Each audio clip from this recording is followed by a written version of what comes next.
¿Cuál fue la primera mentira que lanzó Satanás? Serán como dioses. No necesitas leyes, no necesitas a nadie, tú eres Dios. Pueden penetrar en las profundidades de la ciencia y en los secretos de la ciencia que están saliendo ahorita, y una vez que los descubrimos se vuelven en monstruos contra nosotros, y la ciencia nos ayuda a crear monstruos, una raza híbrida. ¿Qué es lo que están haciendo y lo que están formando? Y entonces la ciencia deja de ser ciencia y se convierte en ciencia ficción.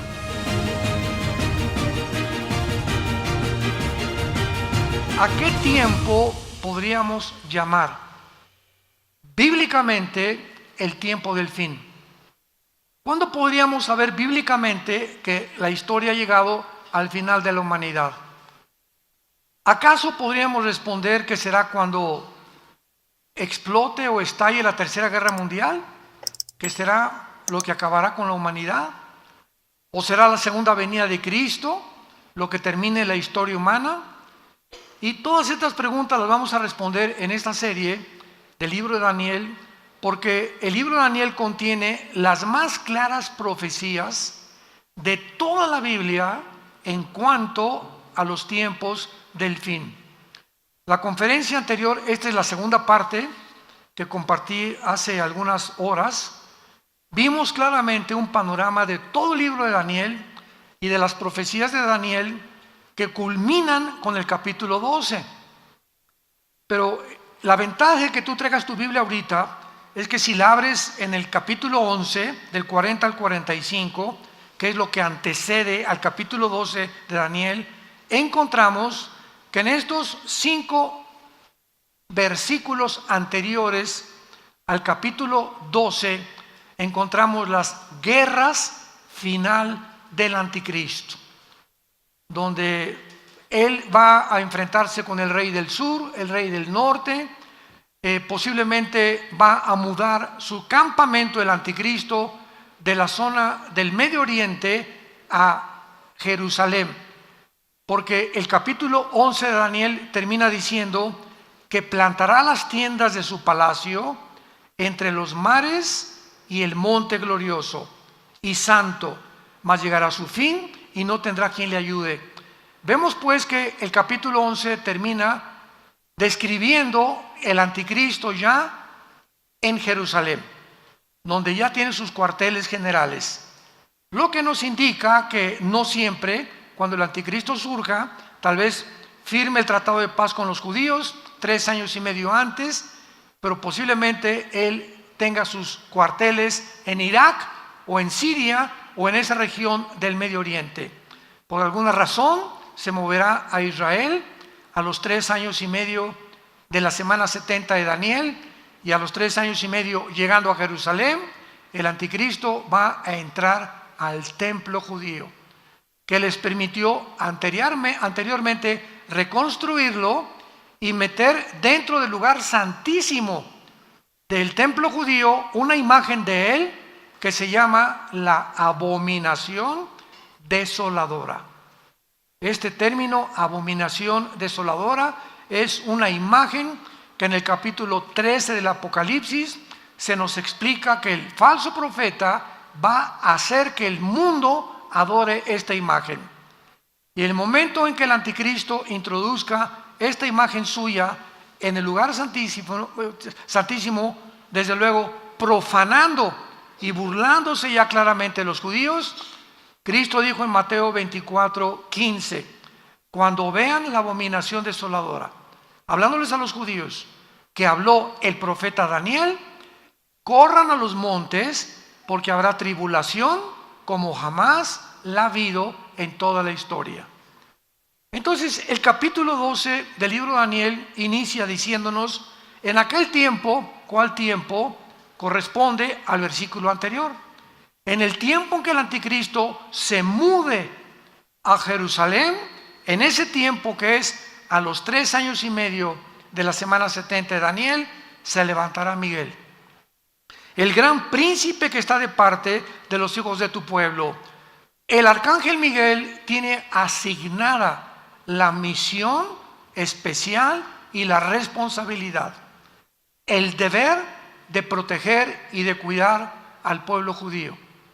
Y esta es la razón y nos da la respuesta de por qué Israel, a pesar de que todos los primeros 5 grandes imperios, desde el imperio egipcio, asirio, babilónico, los medos persas, los griegos y los romanos, 6 imperios, el romano fue después de Daniel, desde luego en tiempos de Juan, 6 imperios, que el último romano fue el que lo crucificó, fue el que destruyó Jerusalén y fue el que hizo que los judíos se esparcieran en todas las naciones del mundo, el imperio romano. Esto nos habla de cómo es posible que detrás de tanta persecución, este grupo étnico de judíos hayan podido sobrevivir. Sin embargo, es muchísimo más grande el milagro que sucedió en 1948 del siglo pasado, cuando después de casi 1900 tantos años de ser repartidos por el mundo entero, después de la persecución de los nazis, la Liga de las Naciones, antes no era la ONU, era la Liga de las Naciones, votan a que ese pueblo étnico regrese a su tierra el 14 de mayo de 1948. Ante los ojos expectantes e incrédulos de geólogos, antropólogos, estudiosos, historiadores, geógrafos, ¿cómo es posible que nunca este milagro se había visto en la historia de la humanidad? Que un grupo que había sido esparcido y que hubiera perdido su identidad, su cultura, su lenguaje, sus costumbres, sus tradiciones, como le ha sucedido a todas las naciones que han sido esparcidas o que se han cambiado de una nación a otra, no le sucedió al pueblo judío. Mantuvieron su religión, mantuvieron su idioma, mantuvieron sus tradiciones, mantuvieron su cultura y regresaron en el 48 para fundar, más milagroso, en un día. No tomó meses, tomó un día para que se formara el Estado independiente soberano de Israel. Cuando David Ben Gurión es nombrado el primer ministro el 14 de mayo y al otro día, inmediatamente en la madrugada, los árabes los atacan y sobreviven cuando casi no tenían armas. En 1956 los vuelven a atacar, vuelven a sobrevivir. Viene la guerra de 1967, donde el presidente Nasser de Egipto le habla al presidente de Siria, de Irak y de Líbano: vamos a sacar a los judíos y aventarlos al Mediterráneo, aplastémoslos como puercos y desaparezca el pueblo judío. Y se juntan 5 naciones árabes para poder atacar a un pueblo que era superado 12 a la 15ª potencia de probabilidades que tenían los judíos de sobrevivir la guerra de junio de 1967, que se llamó la Guerra de los 6 días. Uno de los más grandes militares en la historia del siglo XX fue el general Schwarzkopf. Hay su libro con su biografía de él, la puedes conseguir, y fue el que dirigió la operación en el desierto en 1990-91, cuando se juntaron 29 naciones en una coalición dirigidas por el presidente Papa Bush para sacar a Saddam Hussein de Kuwait, que había llegado a matar a las mujeres, a los niños y apoderarse del petróleo del Medio Oriente, y quería poner de rodillas al mundo entero. Pues las naciones reaccionaron y se formó una coalición, y el que dirigió toda esta operación fue el general Schwarzkopf. El general Schwarzkopf, cuando leí sus memorias hace algunos años, escribe lo siguiente: yo estudié en West Point, la mejor academia militar en Estados Unidos, y estudiamos las guerras del Peloponeso, las de Napoleón Bonaparte, de Carlomagno, los increíbles avances de Alejandro el Magno, que en casi 10 años conquista todo el Medio Oriente y parte de Europa y África, y todo Gengis Khan, y nunca en la historia de la milicia, escribe el general Schwarzkopf, había habido una guerra tan milagrosa, donde no tenían cero probabilidades de sobrevivir, como la guerra de los 6 días.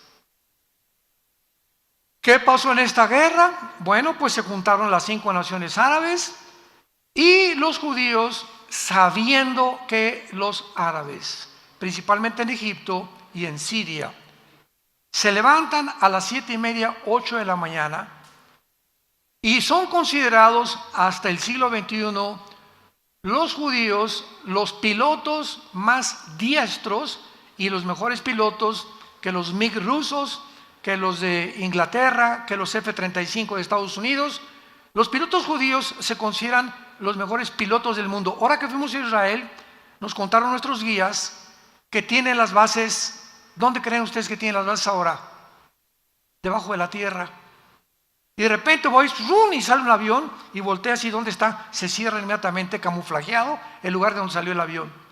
Ahora los aeropuertos militares y del Mossad se encuentran subterráneos. Increíble. Bueno, se levantan los judíos el 1 de junio a las 5 de la mañana y a las 6 de la mañana se dirigen al aeropuerto de Egipto y bombardean y acaban con toda la aviación egipcia en media hora.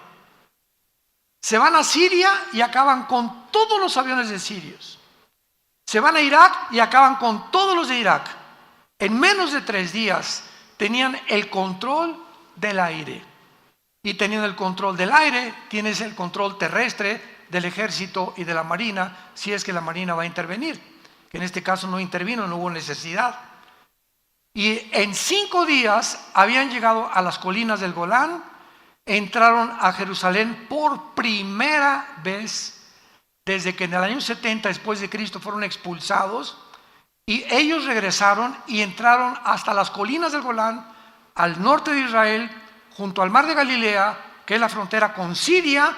Se apoderaron de la frontera con Siria, las colinas del Golán, y al 6.º día la Liga de las Naciones les mandó un recado: párenle. Y qué increíble que terminó la guerra en 6 días. ¿Saben por qué? Porque el 7.º tenían que descansar. Parecería una coincidencia, ¿no? Pero así fue como sucedieron las cosas. Bueno, pasó el tiempo y tuvieron que volver las colinas cerca de Egipto. Tuvieron que, Jerusalén se tuvo que partir. Ahora que fuimos a Jerusalén vimos del muro de los lamentos, que es el lado oriental, ¿verdad? Occidental es de los judíos, el otro, donde está la mezquita Omar, es de los musulmanes todavía. Y entonces está repartido Jerusalén entre unos y entre otros. El banco oriental es de los palestinos, la franja de Gaza es de los palestinos, pero se quedaron con las colinas del Golán, que son la frontera con Siria. Y dijeron: esto no lo negociamos jamás. Porque el día que negociemos que entregar las colinas del Golán, el ejército sirio lo tendríamos en la frontera de nuestro país y nos amenazaría con acabar completamente con la nación. Que fue lo mismo que hizo Putin en Ucrania. Dice Putin: si entra la OTAN o las naciones de Europa a Ucrania, desaparezca Rusia. Porque de Ucrania a Moscú hay 15 minutos en que llegue cualquier misil. Y lo que quería Putin, ¿verdad?, invadir Ucrania para poder impedir que la OTAN entrara, pudieran misiles. Bueno, esto ya es otro cuento, pero es como también si en México, y le dice Rusia al gobierno de México o China: vamos a poner misiles apuntando a Estados Unidos. ¿Ustedes creen que los gringos lo van a permitir? ¿Lo van a permitir? Digo, por el amor de Dios. ¿Qué fue en el 1962? Llega Nikita Khrushchev y pone misiles en Cuba apuntando a Estados Unidos, 1962. Y los satélites le dicen al presidente John Kennedy: hoy están los rusos en Cuba apuntándonos con satélites. Esto no puede ser. Inmediatamente John Kennedy habla con Khrushchev: o lo sacas o entramos a la Tercera Guerra Mundial. Duró 2 semanas el conflicto de 1962. Hay películas de esto, muchas de ellas han hecho. Khrushchev, gracias a Dios que se puso las pilas, ¿verdad?, y sacó sus misiles y se evitó desde la Segunda Guerra Mundial una Tercera Guerra Mundial en 1962. Ahora vuelve a suceder con la invasión de Putin en Ucrania, pero esto vemos claramente en la nación de Israel, que de qué forma los judíos han sobrevivido milagrosamente. Y dice la Biblia, se levantará Miguel, el gran príncipe que está de parte de tu pueblo. Ahora, a continuación, el capítulo 12, que culmina con un libro maravilloso que es Daniel. Dice el Espíritu Santo que cuando se levante Miguel, en el tiempo en que el anticristo, versículo anterior, ponga sus tiendas de campaña o sus cuarteles generales en Jerusalén, será tiempo de angustia. Es muy importante a todos ustedes que les gustan las profecías, porque la palabra angustia se traduce en todo el libro de Daniel, en Jeremías y en Isaías, con la palabra Sarah, con T-Z-A-R-A-H, Sarah, que es y siempre relacionado con los 7 años de la tribulación. Veamos un ejemplo en el libro de Jeremías, capítulo 30, versículo 7. Cuán grande es aquel día, tanto que no hay otro semejante a él. Tiempo de tzará, tiempo de angustia para Jacob, pero de ella será librado. Vemos aquí claramente que este tiempo de angustia es para, no la iglesia. Jacob representa a Israel, que fue el papá de las 12 tribus. Entonces, el tiempo de las 70 semanas está destinado a Israel, no a la iglesia. Es una de las tantas evidencias que la iglesia no atravesará la tribulación. Entonces, es importante todos estos puntos y todos estos detalles, porque el tema de la gran tribulación o el tiempo de angustia mencionado aquí es un tiempo continuamente usado por los profetas y todos sin ninguna excepción. En el Antiguo Testamento, cuando oigas el día de Jehová, el día de la ira de Jehová, el día terrible de Dios, el día del Señor, todos estos términos se refieren al tiempo de angustia que se está mencionando en el capítulo 12, versículo 1 del libro de Daniel. Y Cristo en Mateo 24, versículo 15 al 21, manda esta advertencia a los judíos y les dice: cuando vean ustedes la abominación desoladora, cuando el anticristo vean que se mete al templo, en este momento huyan a los montes. Mateo 24, 15 al 21.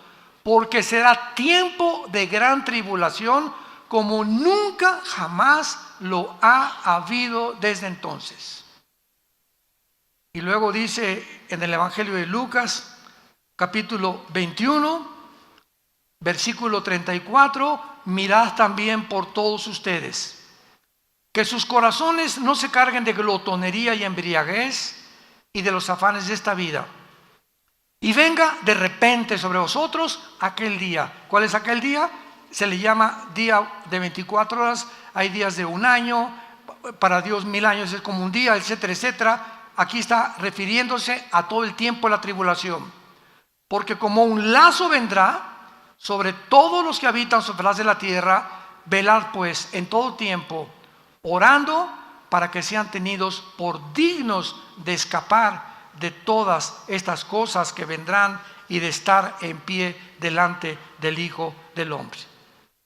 Dice el versículo 25, habrá señales en el sol, en la luna, en las estrellas, en la tierra, angustia de las gentes confundidas a causa del bramido del mar, o sea, de los tsunamis que habrá, desfalleciendo los hombres por el temor.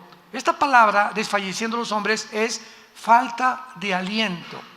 La gente, cuando vea todo lo que está pasando, se le va a ir la respiración. Va a haber ataques al corazón al por mayor de la gente. No van a poder creer lo que están viendo con sus ojos. desfalleciendo los hombres por el temor y la expectación de las cosas que vendrán sobre la tierra, porque las potencias de los cielos serán conmovidas. Todo este tiempo de angustia, de tribulación, el día del Señor, el día de Jehová, gracias Señor que la iglesia no estará aquí, o por lo menos los que trajeron su Biblia esta mañana.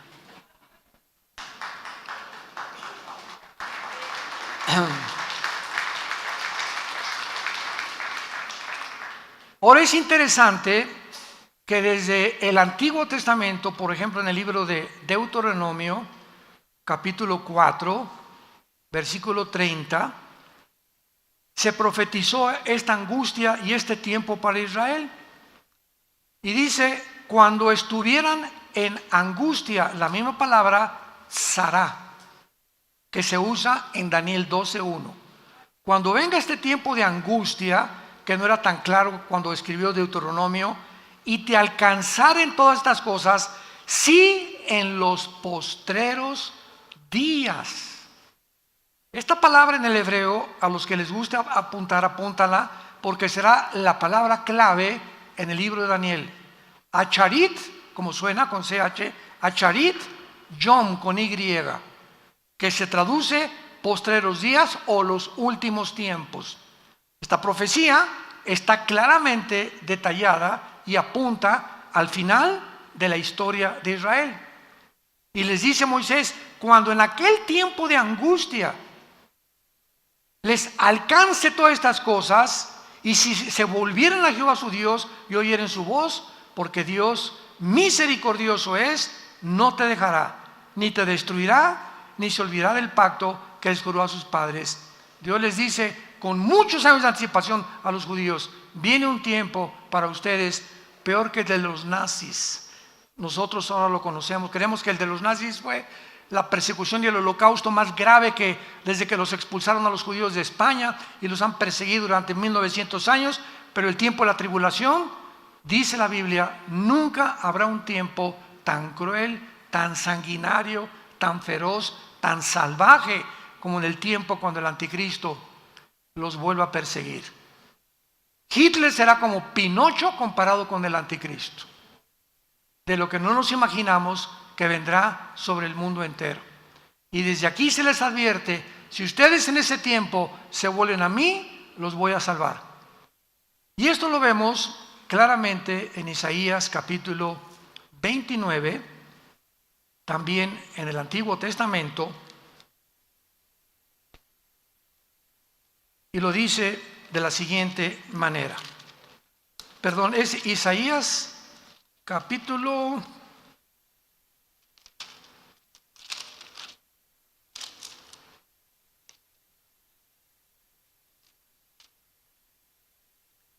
'Bueno, está en Isaías hoy también el versículo a la mano, que Dios va a esconder en un lugar especial al remanente, porque habrá un remanente nada más, o sea, un pequeño grupo de judíos que se van a salvar.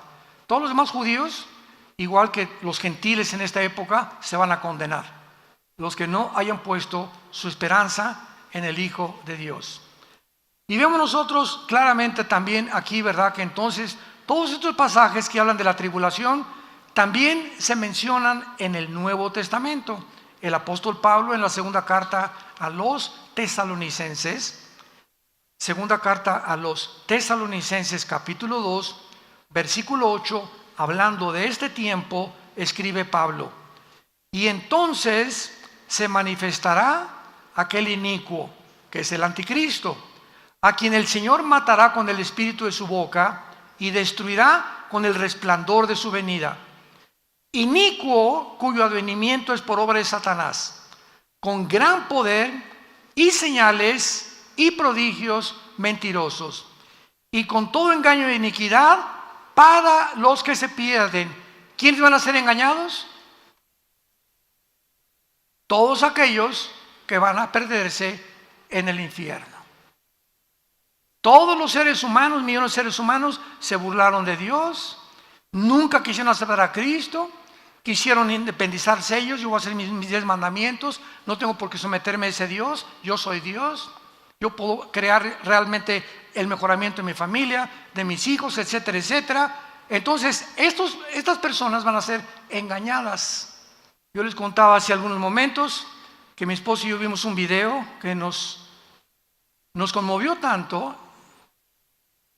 En una ciudad de Estados Unidos se juntaron como 30 o 40 ciclistas encuerados de los pies a la cabeza, ni tangas tenían los hombres, encuerados 100% en bicicletas, en un desfile del orgullo. Y dices, bueno, Dios mío, claro que es una bola de psicópatas, ¿verdad? O sea, ya no, a más locura no se puede llegar. Pero lo que nos conmovió el corazón es el público sentado con sus niños.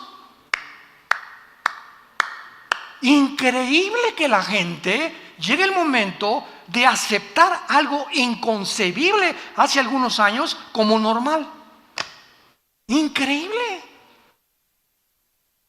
Hay un poder engañoso ya operando en el mundo, en las mentes de los seres humanos, donde ven algo asqueroso, algo que lastima a los niños para toda su vida y lo aceptan como algo normal para no ir en contra de la corriente, porque si el mundo dice que es normal, para mí es normal entonces, y el mundo se convierte en mi Dios y no su palabra, ni el Dios y Padre de Jesucristo. Y estamos en el tiempo, santos de Dios, en el que Dios te va a probar, a ti y a mí, para ver si es cierto de qué calibre estás hecho. Y cuando vengan esas tentaciones, que tú comiences a darte cuenta que comienzas a probar esto y poner en tu trabajo y en tu escuela para no ir en contra de la mayoría, comienzas a unirte a ellos bajo esas densas tinieblas bajo las cuales están, sin darte cuenta que al aceptarlo te metes a las mismas tinieblas y tu entendimiento queda enceguecido para siempre. Pablo llama en Romanos 1 mentes reprobadas. ¿Qué significa en el griego? Mentes, personas que ya no distinguen, ya no disciernen entre el bien y entre el mal. Ya no saben definir qué es una mujer. Increíble. Ya no saben definir lo que es un hombre. Ya no saben qué es un matrimonio. O sea, más locura no puede haber. Cuando ya perdemos la razón, la conciencia, la lógica, el sentido elemental, y donde ya comenzamos a pensar cosas que la energía satánica está operando en el mundo entero. Muy bien, ahora veamos que todas estas escrituras de la gran tribulación, y todo esto es el preludio, imaginémonos en la tribulación las locuras que va a haber, imagínense. Satanás en la forma del anticristo, los ángeles caídos en el mundo, los demonios aquí, por todos lados. Bueno, dice la Biblia, ¿verdad?, que será un tiempo como jamás en la historia ha habido, y toda la humanidad que se van a quedar aquí no se la van a acabar. Y todo esto es una preparación, porque antes de que Satanás lleve a cabo y ponga en práctica un sistema satánico, antes la humanidad tiene que estar preparada para acabar aceptando lo que no es aceptado como si fuera verdad. Y todo esto nos está preparando, te está preparando mentalmente para que lo peor que venga lo aceptes tarde o temprano. Tú y tus hijos serás responsables de lo que acepten tus hijos y tus nietos y mis nietos también, porque la sangre de ellos será sobre nuestras cabezas. Veamos en Isaías capítulo 13 las escrituras, algunas escrituras. Estamos en este tiempo revisando lo que los profetas hablaron acerca de este tiempo de la gran tribulación que inicia el capítulo 12 del libro de Daniel. Isaías capítulo 13 dice el versículo 9. Vean ustedes los términos y recuérdenlos. He aquí el día de Jehová. Siempre que veas el día de Jehová, es el día de los 7 años de la tribulación del Nuevo Testamento. O el día del Señor, o el día de la ira, etcétera, etcétera.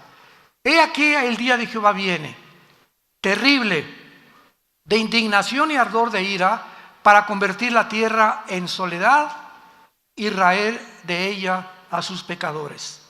Por lo cual las estrellas de los cielos y sus luceros no darán su luz. El sol se oscurecerá al nacer y la luna no dará su resplandor. Y castigaré al mundo por su maldad, dice el Señor, y a los impíos por su iniquidad, y haré que cese la arrogancia de los soberbios, y abatiré la altivez de los fuertes. Me paro aquí. ¿Por qué Dios escoge un pecado en particular para atacar y condenar ese pecado en el tiempo de la tribulación? Y el pecado que Él escoge es la soberbia.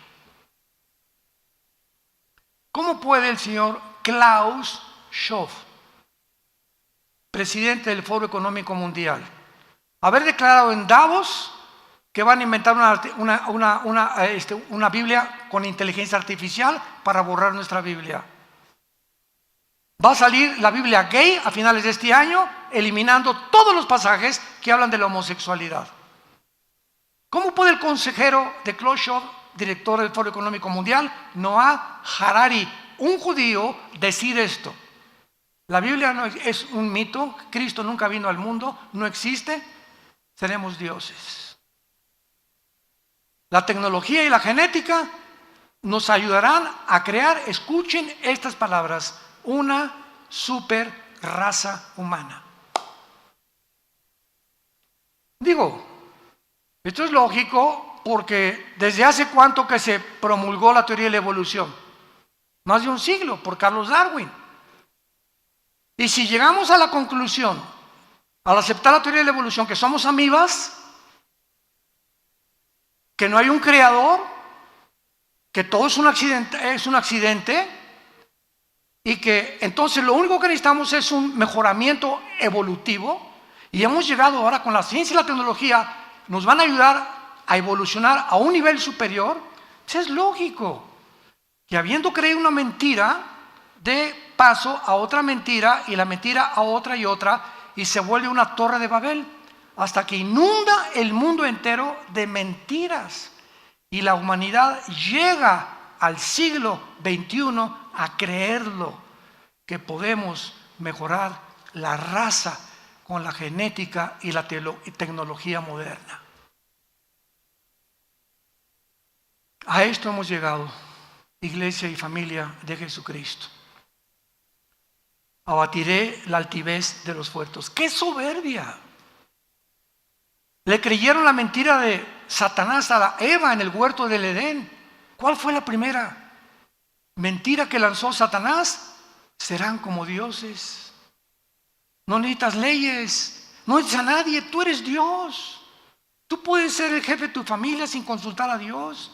Tú puedes saber educar a tu esposa y a tu esposo. Ustedes pueden saber educar a sus hijos sin la ayuda de Dios. Pueden gobernar sin la ayuda de Dios. Pueden penetrar en las profundidades de la ciencia y los secretos de la ciencia que están saliendo ahorita, y una vez que los descubrimos se vuelven en monstruos contra nosotros, y la ciencia nos ayuda a crear monstruos, una raza híbrida. ¿Qué es lo que están haciendo y lo que están formando? Y entonces la ciencia deja de ser ciencia y se convierte en ciencia ficción. Porque lo que es ciencia ficción, eso no es ciencia. Si algún ginecólogo, algún genetista, algún biólogo me llega a decir con sus credenciales y sus doctorados que se puede crear una raza superior, ¿verdad? Le digo, ¿de cuál fumaste, compadre? Ni siquiera un viaje del LSD que hicieron los Beatles puede afectar la mente tanto como estos locos. ¿De dónde pueden ellos llegar a creer eso? Que el hombre no es hombre, es mujer, y que la mujer se puede hacer hombre y el hombre se puede hacer mujer, y que ya no hay géneros. Esto ya no hay palabras para describirlo. Dice el versículo 13, porque haré estremecer los cielos y la tierra se moverá de su lugar en la indignación de Jehová de los ejércitos y en el día del ardor de su ira. ¿Cuándo será esto? En los tiempos de la tribulación. Y se levantará Miguel. En ese tiempo Miguel agarra todo el ejército listo para enfrentarse con los ángeles y Satanás. Apocalipsis capítulo 2. Y vendrá una guerra cósmica en el cielo, mientras aquí abajo hay una guerra en el mundo queriendo todos huir de Dios. Veamos otro pasaje de las Escrituras en Isaías 24. Esto está increíble. Isaías 24. Estos pasajes que estamos describiendo el tiempo de la tribulación fueron escritos hace 2000, apúntalo en tu Biblia, 700 años. El libro de Isaías, ahora que fuimos a Israel, entramos a Museo del Holocausto y nos enseñaron los rollos del Qumran, que en 1947-48, cerca del Mar Muerto, descubrieron unos esenios, es un grupo, una secta que se formó en Israel, en unas jarras de barro, y ahí está el rollo de Isaías, así como está en los rocos, exactamente como lo tenemos, y rodea todo el Museo del Holocausto. Ahí está escrito originalmente tal como se encuentra aquí. Documentos de la Ilíada, de la Odisea, de cualquier escritor que tú me has dicho, de Platón, de la República de Platón, de Sócrates, de Demóstenes, de Zenón, de cualquier filósofo o escritor que tú me quieras mencionar, no existen más documentos originales que los que tiene la Biblia. No, la Biblia es hecha por hombres, no saben ni lo que estás diciendo. ¿Quién te lo dijo? Mi maestra de secundaria, con razón. Con razón, comenzamos a creer todo lo que dicen los noticieros, porque el ataque es contra la palabra de Dios y comienzan a hablar cosas que ni siquiera saben. Dice Isaías 24, versículo 3 en adelante. Escuchen esto, la tierra fue escrito hace 2700 años, enfatizo. La tierra será enteramente vaciada, completamente saqueada, porque Jehová ha pronunciado esta palabra. Se destruyó, cayó la tierra, enfermó, cayó el mundo, enfermaron los altos pueblos de la tierra, y la tierra se contaminó bajo sus moradores. ¿Por qué? Vean las tres causas. Número 1, porque traspasaron las leyes. 2, falsearon el derecho. Y 3, quebrantaron el pacto sempiterno. Por esta causa, la maldición consumió la tierra y sus moradores fueron asolados. Por esta causa fueron consumidos los habitantes de la tierra y disminuyeron los hombres. Número 1, hemos traspasado las leyes de Dios. Génesis capítulo 1, primer página de la Biblia. La uva va a producir la semilla que tiene, uvas, no naranjas, ni papayas, ni chabacanos, uvas, porque el conocimiento y la información, dice Dios, que le puse a la uva, contienen los nutrientes y los minerales que no tiene la de la naranja ni la de la manzana. Las manzanas van a producir de acuerdo a las manzanas. Los perros siempre serán perros y nunca se va a cruzar un perro con una gata, porque el ADN del perro es diferente al de la gata. El rinoceronte no se puede cruzar con la yegua, ni el camello con un chivo. No mezclen nunca jamás las semillas. Desde antes que en 1860 Mengel comenzara a descubrir las herencias o la ley de la herencia, hasta 1954 del año pasado, del siglo pasado, el doctor Crick y el doctor Watson le dan el premio Nobel de Medicina por descubrir la molécula del ADN, el ácido desoxirribonucleico. Cuando leen esto, yo siempre lo dije, si Carlos Darwin hubiera conocido precisamente el ADN que está en las células, nunca hubiera escrito el libro El origen de las especies, que es la aberración más grande de la literatura que existe. Y ya Dios lo había establecido, pero comenzamos ahorita ya a cruzar vampiros con murciélagos, con palomas, y el chivo con un perro, y una oveja con un chivo, y estamos comenzando a producir mezclas, y siempre una mezcla entre dos ADN produce un híbrido. Cruza un caballo con una burra, ¿qué nace? Una mula, y las mulas son híbridas porque violaron las leyes de Dios. Por esta maldición viene sobre el mundo. No le eche la culpa a Dios, somos nosotros los que nos hemos creído dioses y podemos nosotros creer que podemos manipular la genética a nuestro antojo. Hemos falseado el derecho, ya no hay justicia en ningún lado. Los niños son traficados. Las Naciones Unidas, que es la institución que desde 1946-47 se formó para poder realmente traer respeto entre nación contra nación y poder defender los principios morales y éticos de las naciones, se convierte en el gran enemigo de las naciones, tratando de decretar la pedofilia como algo legal. Hemos falseado el derecho. Y hemos quebrantado el pacto sempiterno. ¿Cuál es el matrimonio? ¿Cuál es la institución más santa, más sagrada que existe en la Biblia? El matrimonio. No hay institución más santa y más sagrada que el matrimonio, porque es el vínculo y el bastión de toda sociedad. Las naciones están formadas por familias. Y cuando la familia es destruida y cuando ya son 2 hombres y 2 mujeres los padres de los niños, es cuando decimos, hemos quebrantado, nos hemos vuelto locos de creer que puede funcionar. Y finalmente les doy una estadística que les va a poner los pelos de punta, y es la siguiente. No lo dice la Biblia, lo dice los doctores de psiquiatría y psicología en Los Ángeles, California y en Nueva York. Escuchen esto. El 65% de las personas que se han hecho operaciones de cirugía para cambiarse de sexo o los transgénero se han acabado suicidando. El 65% de un ser humano que cree que no es lo que Dios lo creó, porque si tengo el cromosoma Y, soy varón. Y si mi mente me dice que no soy lo que mi biología y mi genética me dice, es porque mi problema no es físico, mi problema es mental. Traigo aquí tornillos flojos, aflojados por demonios que quieren robar mi identidad y decirme que no soy lo que Dios me creó. Y ese cambio entre mi mente y la genética hacen que se vuelva produzca una chispa en mi cerebro y en mis neuronas que me acaban finalmente volviendo loco para quitarme la vida. Porque acabas sabiendo que ya no sabes ni lo que eres. 65% de los transgéneros se quitan la vida. Vivimos un mundo cruel, un mundo ciego, un mundo en tinieblas, donde la luz está aquí en la palabra de Dios. Porque de tal manera amó Dios al mundo que ha dado a su Hijo unigénito, para que cualquiera de ustedes que en Él crea no se pierda, mas tenga la vida eterna. Mas Dios muestra su amor para con nosotros en que siendo aún pecadores, Cristo murió por nosotros. Despreciado y desechado entre los hombres, varón de dolores, experimentado en quebranto. Como que escondimos de Él el rostro, fue menospreciado y no lo estimamos.